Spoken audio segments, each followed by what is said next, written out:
Bismillahirrahmanirrahim. Assalamualaikum warahmatullahi wabarakatuh. Alhamdulillahi rabbil alamin wal aqibatu lil muttaqin fala udwana illa 'alal zalimin. Asyhadu an la ilaha illallah wahdahu la syarika lah al azizul hakim wa asyhadu anna muhammadan 'abduhu wa rasuluh shadiqul wa'dil amin. Allahumma fasalli wa sallim ala Muhammadin wa ala alihi wa sahbihi ajma'in. Amma ba'du. Qala ta'ala ya ayyuhalladzina amanu taqullaha haqqa tuqatih wa la tamutunna illa wa antum muslimun. Jamaah sekalian rahimakumullah, pada kesempatan sore hari ini kita ingin membahas dakwah itu merupakan sesuatu jalan agar kita bisa menyatakan diri sebagai hijrah ataupun bertakwa. Dan karena tema besar kita tetap tazkiyah, pensucian jiwa, maka kita akan hubungkan dakwah yang berhubungan dengan kesucian jiwa kita. Jamaah sekalian, dakwah ini merupakan estafet dari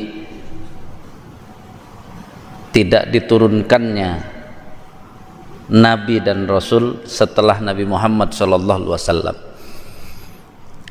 Maka karena sudah tidak ada Nabi dan Rasul, maka risalah yang diturunkan kepada Nabi kita Nabi Muhammad itu diteruskan dengan cara dakwah.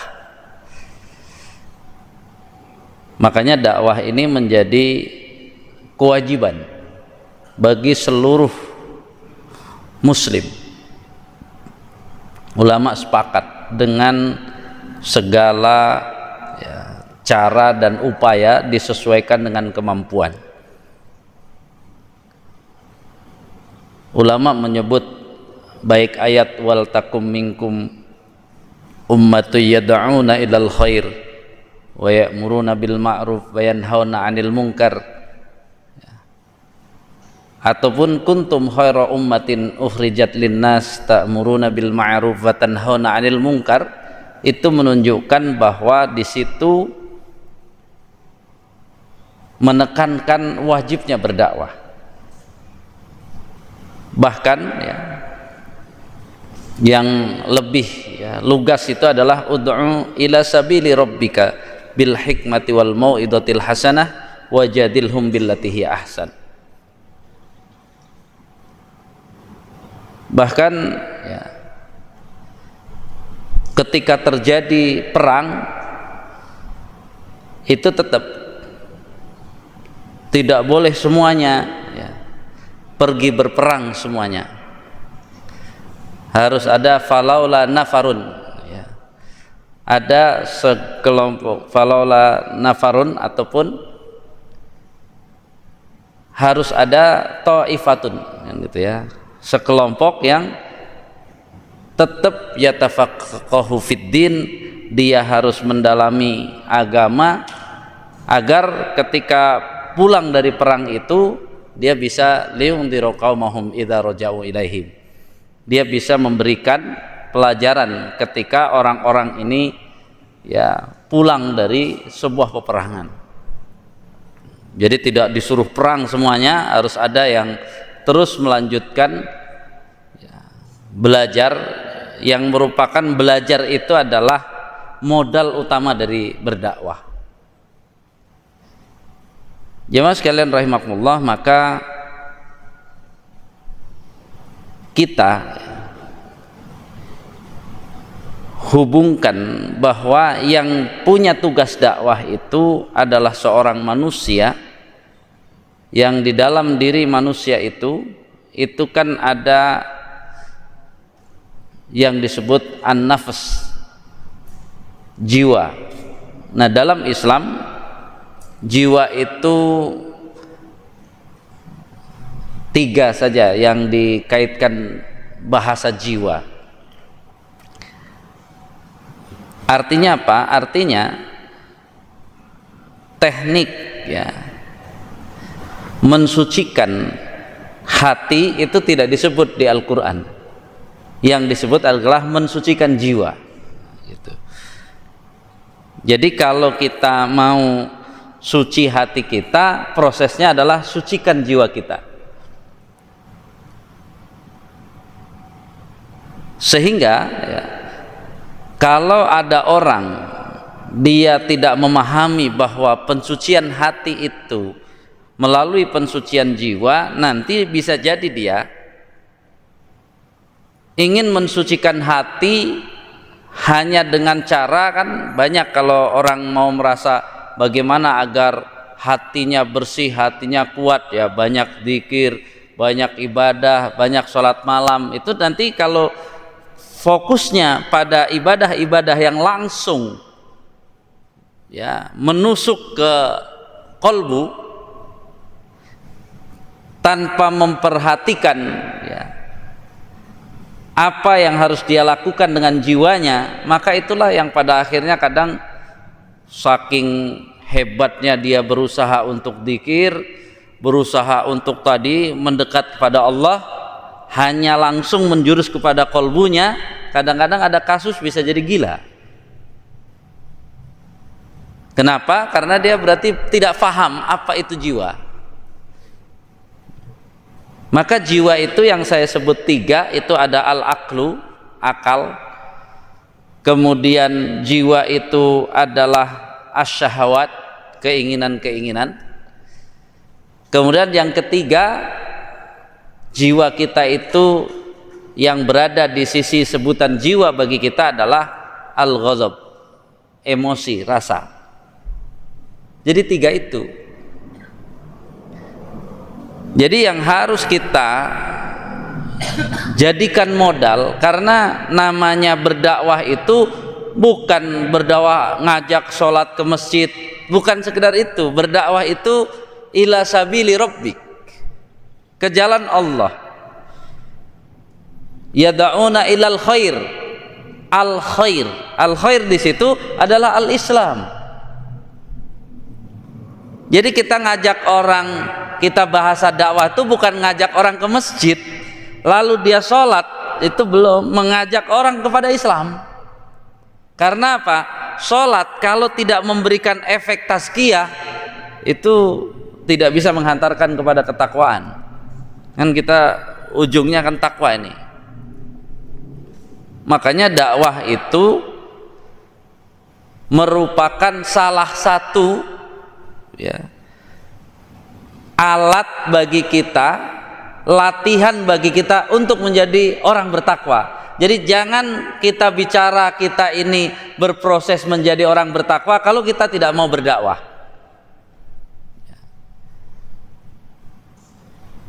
Maka kita bagi dulu yang 3 tadi tentang jiwa, bagaimana memelihara kesucian akal. Jadi jangan kita bilang akal itu kotor, akal itu suci asalnya. Jangan dibilang syahwat itu kotor. Nanti kita akan tahu syahwat yang kotor itu apa, syahwat yang suci itu apa. Pikiran yang kotor itu apa? Yang sering kita sebut fiktor itu sebenarnya syahwat yang kotor, bukan pikiran. Syahwat yang kotor mempengaruhi pikiran yang kotor. Pikiran jadi kotor. Kemudian ya tadi emosi seperti apa yang akan membawa kepada kesucian jiwa. Jadi jangan emosi itu langsung jelek ya. Nanti emosi yang dibiarkan itu jelek, tapi nanti kita harus paham ini semuanya. Ulama menyebut jiwa itu saat ruh ditiupkan ke jasad, maka inilah an-nafs, begitulah jiwa. Yang nanti efeknya adalah ke hati, efeknya adalah ke qalb. Apa yang disebut ya, akal yang bersih, karena akal ini kan bagian jiwa yang harus kita bersihkan. Atau bagaimana membersihkan akal kita agar kita mengatakan akal saya ini bersih? Maka tentu akal itu bersih dengan ilmu. Tapi ilmu yang apa? Semua ilmu, asal ilmu ini menyambungkan orang tersebut kepada Allah. Setelah nyambung kepada Allah, dia menjadi orang-orang yang minimal punya rasa takut pada Allah.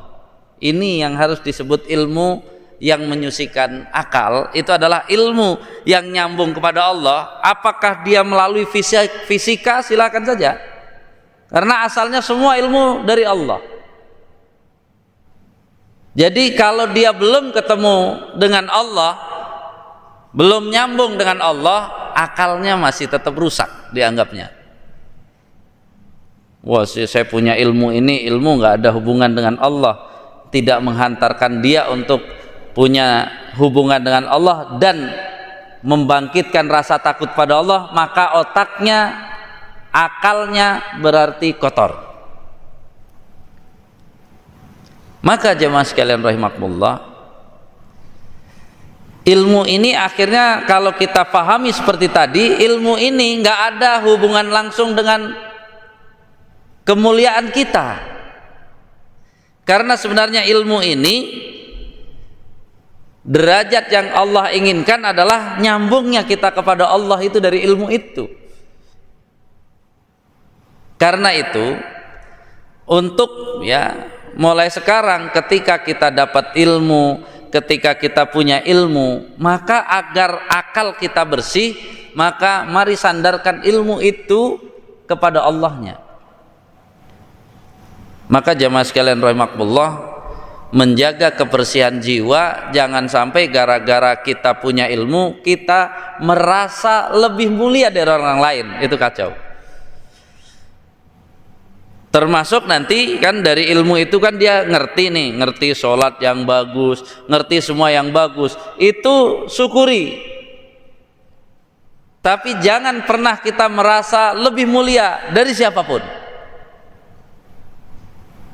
apalagi kepada orang yang beriman. Karena tugas kita ketemu orang beriman itu kita ikram, memuliakan. Bukan kita minta dimuliakan, tugas kita bertemu orang beriman, orang Islam itu memuliakan. Nabi ini ketemu orang yang dimanapun lah, Arab Badui, kira-kira Nabi ngeledek atau memuliakan? Memuliakan. Makanya nggak usah ikut-ikutan yang itu apa. Saat ini ada yang ribut nasab gitu ya. Nasab itu dalam Islam kemuliaannya cuma di dunia saja, gitu ya. Jadi asalnya bagi kita kalau benar akal kita bersih, maka siapapun asal dia manusia disuruh hormat dulu. Jadi bagi kita sebenarnya nggak ada masalah. Jadi kepada siapapun, jangan nanti ada orang mau dakwah ditanya dulu, ini kira-kira keturunan siapa? Nggak ada. Itu Ikrimah bin Abu Jahal itu. Jadi Bapak kalau dapat ilmu dari Ikrimah bin Abu Jahal, oh jangan nih karena ini putranya Abu Jahal. Ya kan kacau kita kalau bicara keturunan. Jadi apa? Nggak ada hubungan sebenarnya. Kalau kita mau menyampaikan apapun, nggak usah dihubungkan dulu dengan keturunan, asal yang disampaikan benar. Ya. Tadi yang disebut benar itu ada nyambung kepada Allah, mendorong kita makin takut kepada Allah. Itu inti kebenarannya. Ya. Karena satu, tidak ada hubungan dengan kemuliaan hakiki. Ya. Yang kedua, nggak ada hubungan dengan keselamatan akhirat, nggak ada. Al-Quran sudah bicara putra Nabi masuk neraka, putranya gitu ya. Jadi dia pikir kalau dia ngaku anak Nabi Nuh terus nggak dimasukkan neraka, masuk neraka. Jadi apa, sesuatu ini nggak ada hubungan dulu. Ya, dengan tadi ya keturunan, kita nggak usah nanya keturunan di masjid ini. Kalau mau berdakwah kebaikan, mau berilmu, maka ilmu kita yang harus diperbaiki.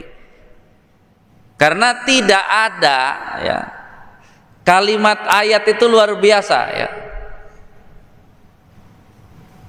Adzillatun ya alal mu'minin, a'izzatin alal kafirin. Kan itu sebenarnya. Jadi kita jangan pernah merasa lebih mulia kalau yang kita hadapi orang beriman, walaupun dia kita anggaplah pemulung, sholat kesini, kita harus ikram karena apa? Dia beriman.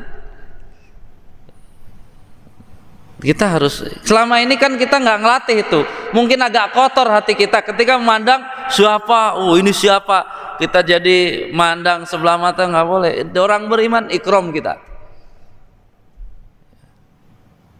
Jadi kita akan kotor akal kita kalau kita merasa dengan kita punya ilmu maka banyak orang lain lebih rendah dari kita. Kacau kita, nggak ada keimanan.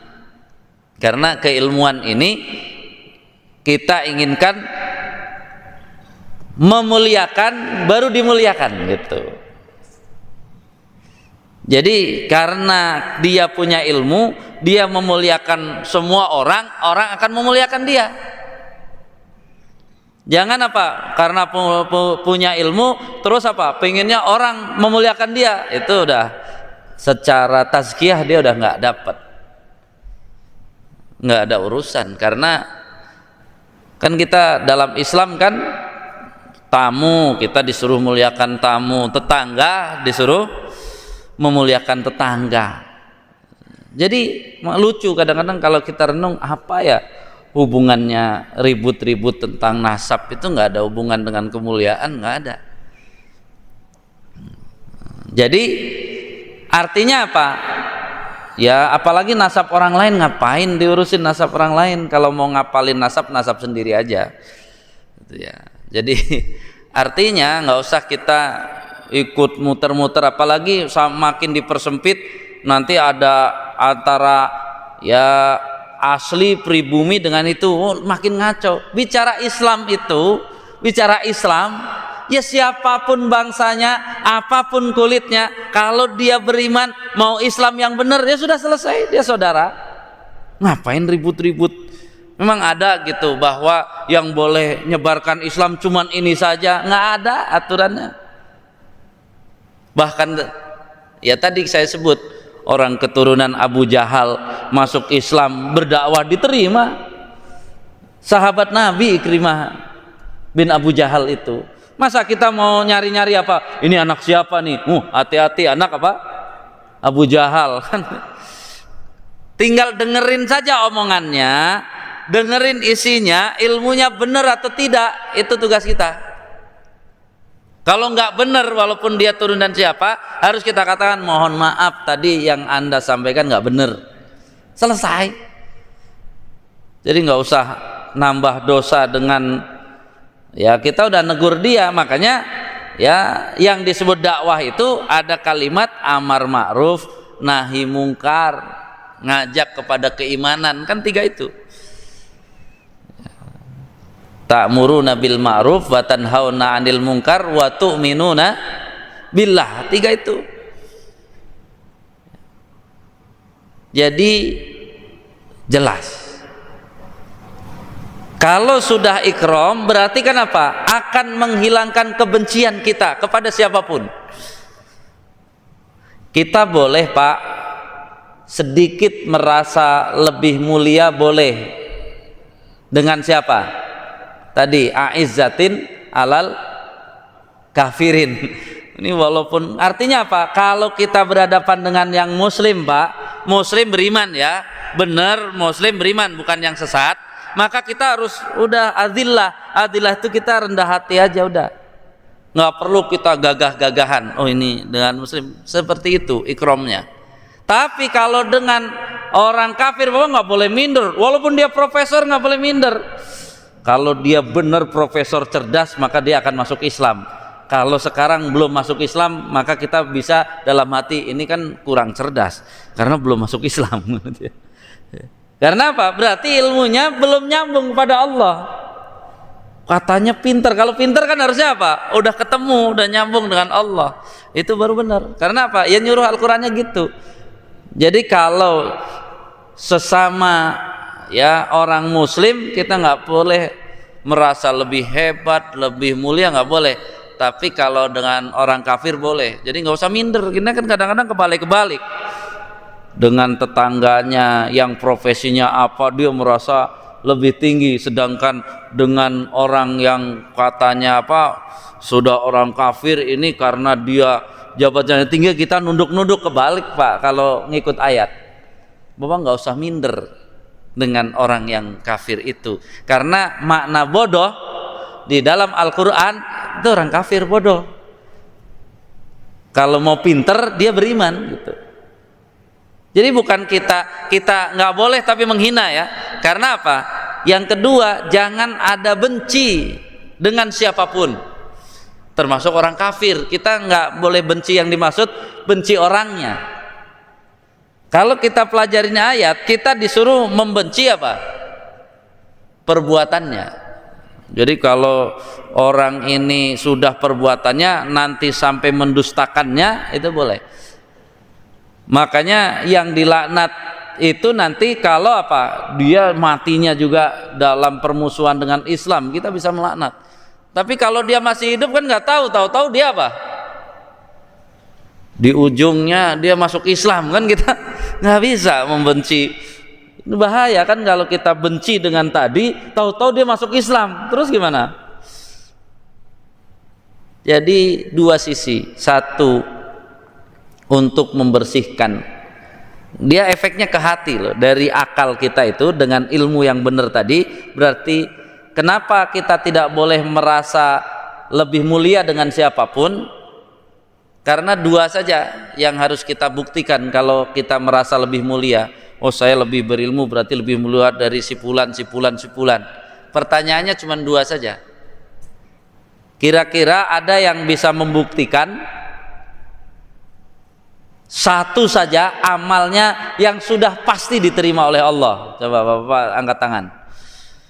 Satu aja, jangan banyak-banyak. Ada satu amal kita yang sudah pasti diterima oleh Allah. Ya, jadi kita terus mau merasa lebih mulia gimana? Satu aja kita nggak punya bukti. Terus buktikan satu dosa saja yang sudah pasti diampuni oleh Allah. Ya kalau satu aja kita nggak punya bukti, terus kita mau bilang mulia karena apa? Makanya tadi ya, saling mendoakan, saling tadi indah nantinya. Jadi hari ini tuh sebenarnya mau bedanya kayak apapun, kalau dia punya ikram sebenarnya selesai masalah. Ini kan gara-gara tidak punya rasa ikram, seolah-olah kalau dia hebat tuh harus apa, yang lain menjadi rendah, itu masalah.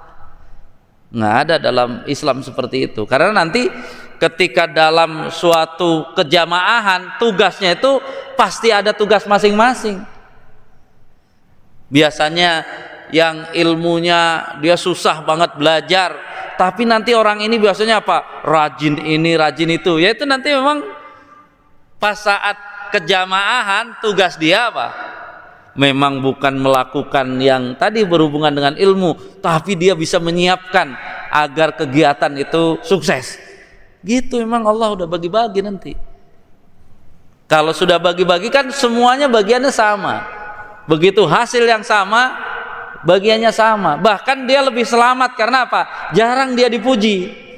Yang kacau yang di depan-depan karena dapat pujian. Dapat pujian itu apa? Racun.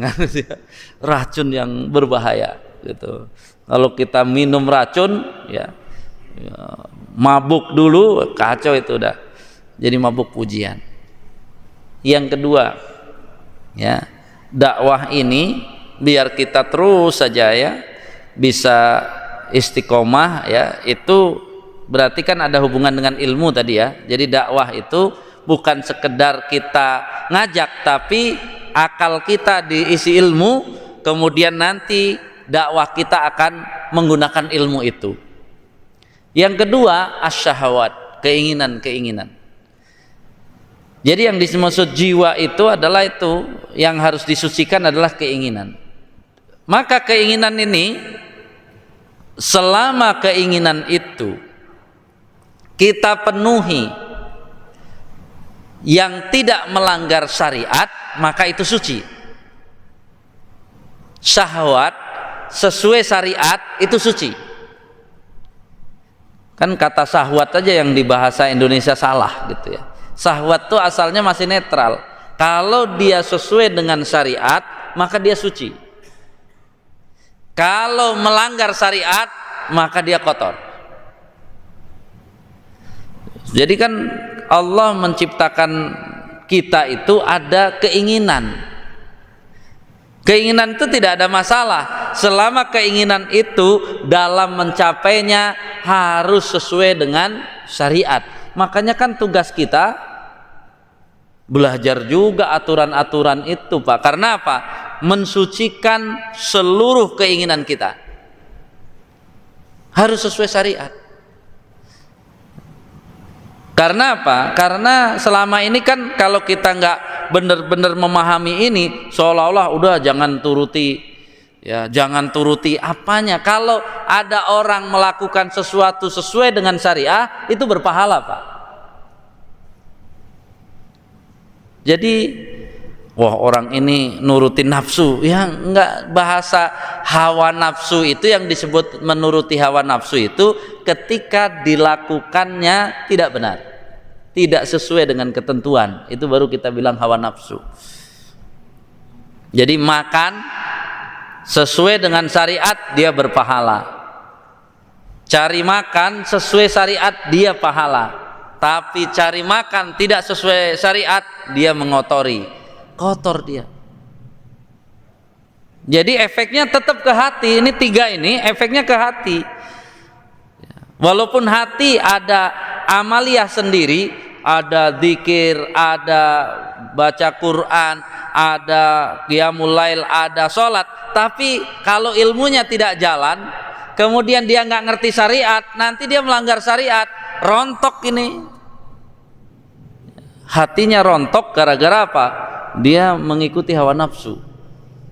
Ya mohon maaf kan, ya mudah-mudahan tobat yang katanya apa suka jadi imam, jadi khotib, dia ketua KPU, ternyata kan ketika dia tidak ya melakukan sesuai dengan syariat, kotor, bahkan dijatuhkan. Ya dijatuhkan itu sebenarnya kalau dia bertobat ya bisa ada jalan, cuman kan berat memang, ya berat tobat karena tadi ya dia harus benar-benar memahami bahwa kemuliaan itu bukan dengan tadi ya dengan hartanya, dengan ilmunya, bukan. Kemuliaan itu yang pertama tadi memuliakan, kemudian apa? Menjaga diri dengan syariat. Makanya yang disebut iffah, menjaga kehormatan itu kalau kita melakukannya sesuai syariat. Kan kita harus belajar lagi. Jadi ngajak orang untuk menuruti syariat itu dakwah. Kemudian yang ketiga itu adalah emosi.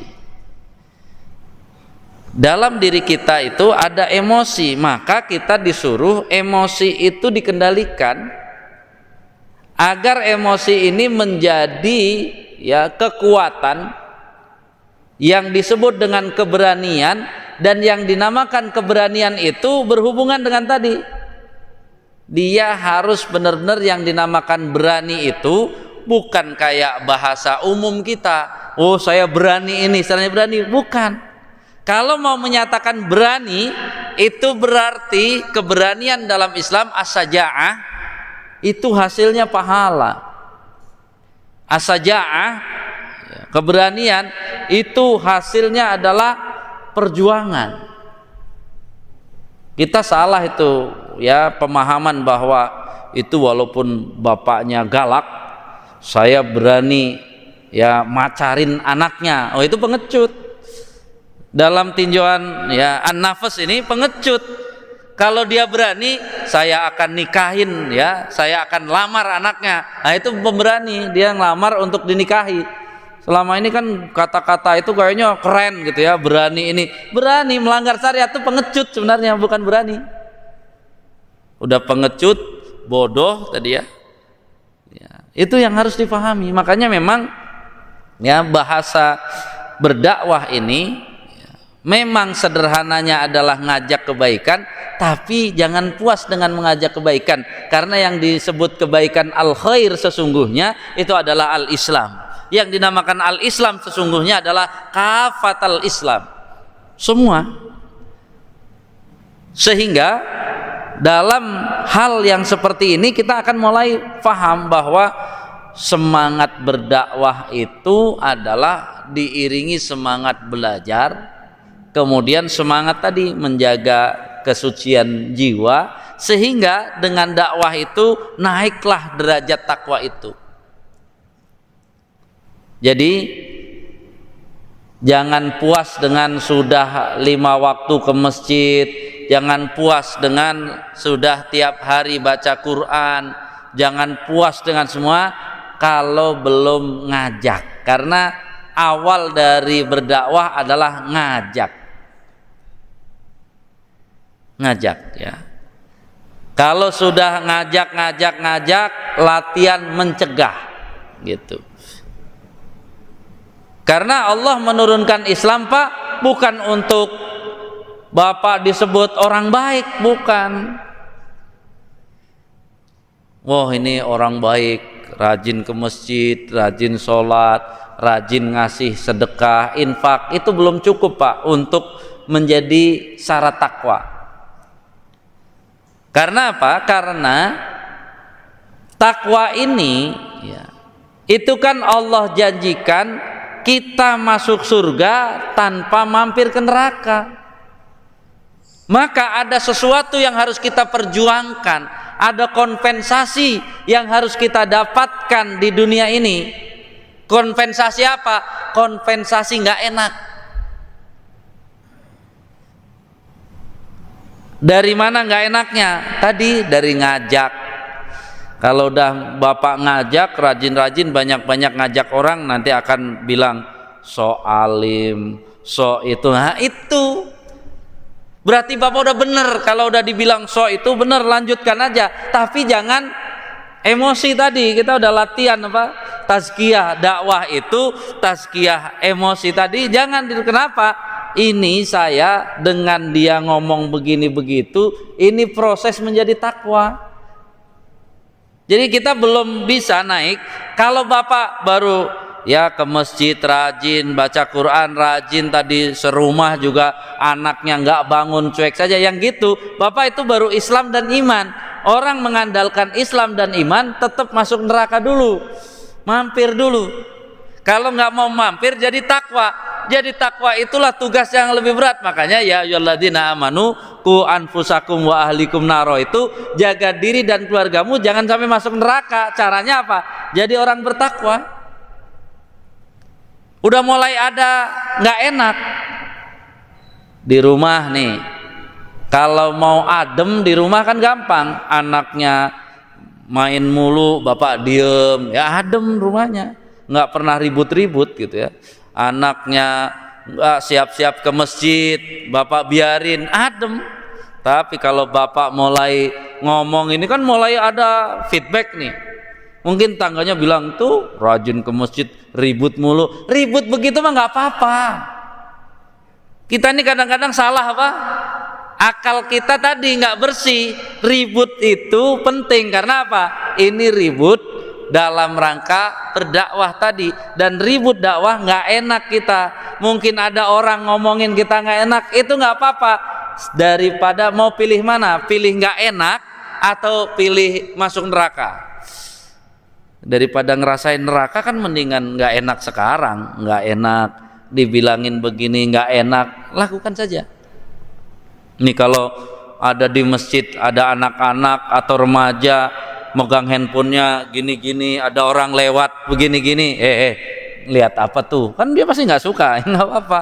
Tapi kalau semua jamaah, lihat apa? Aman gitu ya, aman. Karena Usaha-usaha yang seperti itu dalam hadis itu kan sangat tegas. Pilih mana? Kalian beramar ma'ruf nahi mungkar, kata Allah, la ta'murunna bil ma'ruf wa la tanhauna 'anil munkar. Atau Allah ya akan mengangkat pemimpin yang buruk dari kalian. Jadi kalau kita merasa di kita ini pemimpinnya buruk, berarti semua umat Islam harus ngaku amar ma'ruf dan nahi mungkarnya lemah berdasarkan hadis itu. Jadi hadisnya itu sangat sangat miris, Pak, karena ujungnya apa? Wa yad'u khiyarakum fala yustajabu lakum. Setelah Allah angkat yang buruk, orang-orang baiknya pada berdoa minta tolong pada Allah, tapi kata hadis itu tidak dikabulkan doanya. Dihukum dulu, rasain tuh pemimpin yang jeleknya gitu ya. Ya gimana enggak malah pada berantem tadi, ada yang ributnya malah nasab yang diributin terus itu. Jadi akhirnya apa? Bukannya amar ma'ruf nahi mungkar, bekerja sama, sinergi, malah aneh-aneh. Ini makin kesini makin banyak sekali. Belum judi online ya. Waduh, judi online ini pembohongan besar-besaran gitu ya. Ya yang ditangkap terakhir sama polisi katanya dia disuruh dibayar untuk pura-pura menang. Jadi menangnya aja pura-pura, tapi namanya ya tadi ya, otaknya nggak bersih, terus keinginannya yang penting dapat, mau sesuai syariat atau tidak, ya kotor ya susah. Bahkan ya secara jujur, ketika saya satu majelis sudah selesai tadabbur ringan, jangan tadabbur yang mendalam. Tadabbur yang mendalam tuh kadang-kadang bahas surat An-Nas sampai selesai kayaknya udah luas banget. Besoknya jamaahnya udah malas, saya udah ngerti semua gitu ya. Jadi kalau mau tadabbur itu yang ringan, jangan dalam dulu, biar apa? Dia biar penasaran.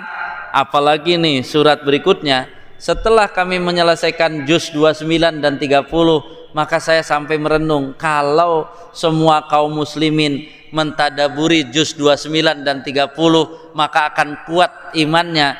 Di sana ada bicara tentang manusia, ada surat An-Nas, ada surat Al-Insan. Di sana berbicara tentang jin, ada surat jin. Di sana bicara malaikat, dari surat Al-Adiyat, Al-Mursalat, itu bicara malaikat.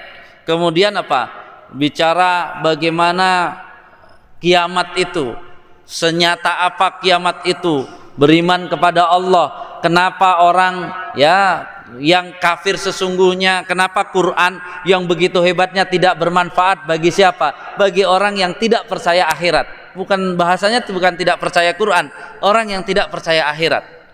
Artinya apa?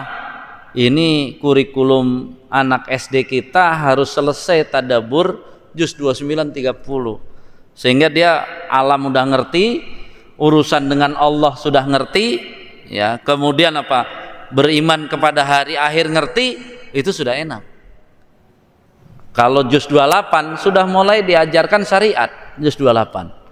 Jadi jamaah sekalian rahimakumullah, ya kita ini kadang-kadang ya tadi saya sampai di masjid itu saya katakan begini doang, kita ini jangan, pokoknya seringan mungkin anggaplah dengan Quran itu kita jalan-jalan dulu. Namanya jalan-jalan kan keliling aja dulu kan. Kalau pertama kali jalan-jalan belum kita lihat ada apa saja, entar aja lah, sekarang saya mau tahu semuanya ada apa saja. Nah nanti jalan-jalan kedua baru ini ada apa, ini ada apa, jalan-jalan ketiga kan suruh terus menerus. Jadi kenapa juz 29 dan 30 udah dapat surat banyak ya.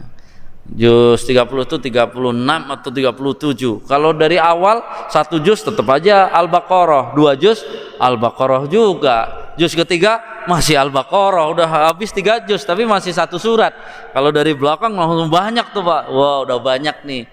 Jadi artinya butuh semangat juga ternyata, biar penasaran apalagi nanti surat nih apalagi, karena kita memang ya orang-orang yang tadi haus. Tapi begitu ya tadaburnya mendalam, biasanya sekali karena nggak selesai surat An-Nas itu lima kali, habis itu bosen, nggak usah nambah lagi lah, surat An-Nasnya udah cukup, akhirnya selesai pengajiannya. Tapi kalau yang ringan ternyata selesai tuh, juz 29 selesai, nanti terus. Karena apa? Jangan mendalam. Pokoknya satu surat panjang pun satu surat satu hari aja dulu nggak apa-apa. Ya 1 jam 2 jam bahas satu surat. Jangan semuanya, nanti akan ketemu di surat lain. Ya tadi dari Al-Adiyat akan ketemu Al-Mursalat, bicara malaikat lagi. Dari An-Nas ketemu Al-Insan, bicara manusia lagi. Jadi sampai kalimat selama ini kan inna, ya bahasanya itu apakah benar manusia itu disuruh bebas memilih iman dan kafir? Jawabannya tidak. Ya, karena apa? Allah ya menunjukkan jalan itu apa? Arti as-subul pakai alif lam itu adalah jalan yang lurus. Imma syakiron wa imma kafuro, itu maksudnya yang bersyukur maka dia akan tetap di jalan lurus. Yang kufur terhadap nikmat dapat petunjuk dari Allah jalan lurus, dia akan menjadi kafir. Jadi orang kafir itu mengkufuri nikmat. Mari kita semangat untuk bertakwa dengan cara berdakwah, dan berdakwah dimulai dari penghargaan, memuliakan orang-orang yang beriman. Ya, jangan pernah memandang orang-orang beriman dengan rendah, sehingga tadi ya dimulai dari ilmu yang terus kita dapatkan agar kita memiliki hubungan dengan Allah jelas, membangkitkan rasa takut pada Allah jelas, ilmu tentang syariat sehingga semua keinginan-keinginan kita harus kita ya penuhi bersesuai dengan syariat, dan juga bagaimana cara emosi yang kita miliki itu harus kita kendalikan. Bahkan kalau kita emosi itu kan kadang-kadang akal kita menjadi kalah, makanya disuruh menahan. Kalau lagi berdiri disuruh duduk, kalau duduk juga belum disuruh berbaring, kalau berbaring tidak cukup disuruh berwudu, kalau berwudu tidak sembuh suruh sholat, nggak sembuh sholat lagi terus sampai sembuh, kan gitu ya. Jadi berarti kalau sholatnya lama berarti dia emosinya nggak sembuh-sembuh, ya bagus sudah, kan gitu ya. Bahkan ya, Ali radhiyallahu an itu kalau marahnya nggak sembuh-sembuh sampai tidur di masjid. Jadi siakan aja Pak Anton, siapa yang tadi lagi emosi nggak turun-turun suruh tidur di masjid. Tapi yang tidur di masjid jangan dituduh ini yang emosi nggak turun-turun, ya kebalik, kan gitu ya. Jadi mudah-mudahan kita bisa menjaga kesucian jiwa tadi. Kita ingat jiwa itu 3 tadi. Inilah yang diiringi ini, kalau ilmunya bagus, melaksanakan syariat bagus, mengendalikan emosi bagus, ditambah zikirnya banyak, kemudian ibadahnya bagus, sholat malam bagus, klop, hati suci berdasarkan jiwa suci. Kalau jiwanya nggak suci, digerus terus, bisa gila, itu orang gila zikir jadinya. Karena apa? Ininya nggak kuat, nggak sesuai. Hadanallah wa iyyakum ajmain. Kurang lebihnya mohon maaf. Assalamualaikum warahmatullahi wabarakatuh.